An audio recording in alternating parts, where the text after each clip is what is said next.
আজকের মিটিং এর মূল ইস্যু ছিল যে স্বরাষ্ট্র মন্ত্রণালয় বিষয়ে যে প্রস্তুতি সামনে আমাদের জানেন যে নির্বাচন হবে।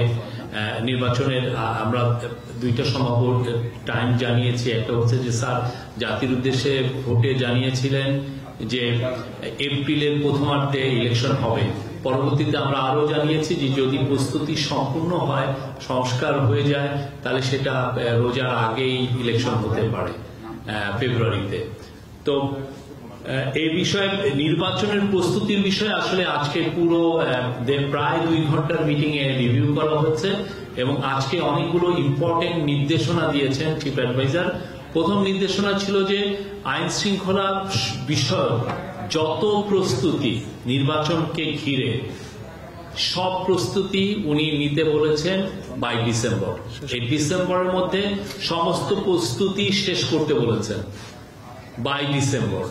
এই প্রস্তুতিগুলোর মধ্যে অনেকগুলো বিষয় আছে, যেমন আইন শৃঙ্খলা বাহিনীতে 17,000 নতুন member of security forces like police, BGB, coastguard নেওয়া হচ্ছে এই নির্বাচনকে সামনে রেখে। তাদের রিক্রুটমেন্ট এবং তাদের ট্রেনিংটা খুব ইম্পর্টেন্ট, যাতে এই সময়ের মধ্যে শেষ হয় সেই বিষয়ে উনি নির্দেশ দিয়েছেন। নির্বাচনকে সামনে রেখে আপনি জানেন অনেক পায়তারা হয় যে এটাকে আইন শৃঙ্খলা পরিস্থিতি যাতে ডিটোরিয়েট করে সেই বিষয়ে অনেক পায়তারা থাকে। তো উনি আজকে নির্দেশ দিয়েছেন যে আইন শৃঙ্খলা বাহিনী যাতে কঠোরভাবে আইন প্রয়োগ করে এই আগামী মাসগুলোতে নির্বাচনকে সামনে রেখে। আর উনি মিটিং এ জানানো হয়েছে যে 8 লক্ষর মতো আইন শৃঙ্খলা বাহিনীর মেম্বাররা ইলেকশন ডিউটিতে থাকবেন।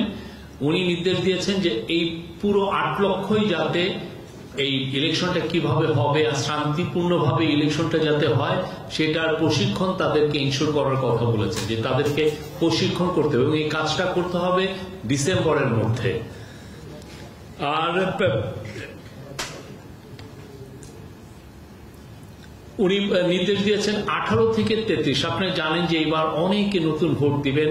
শেখ হাসিনার তিনটা ইলেকশনে, যেটা 2018 এবং 2024-এ আপনি জানেন আমাদের বিশাল আসলে ইলেকশনগুলো তো রিগড হয়েছিল।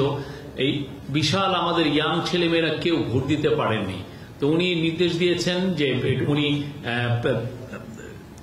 মিটিং এ বলেছেন যে যাতে 18 থেকে 33 বছর বয়সীদের যাতে পৃথক একটা ভোটার তালিকা করা যায় সেটা একটু খতিয়ে দেখার জন্য বলেছেন এবং তাদের জন্য যাতে আলাদা ভোটিং বুথ রাখা হয় নির্বাচনী কেন্দ্রগুলোকে, সেটার জন্য উনি দেখেছেন। এটা অবশ্যই লজিস্টিক্যাল একটা বিষয়, সেটা যাতে তারা খতিয়ে দেখেন এটা কিভাবে ইনশিওর করা যায়।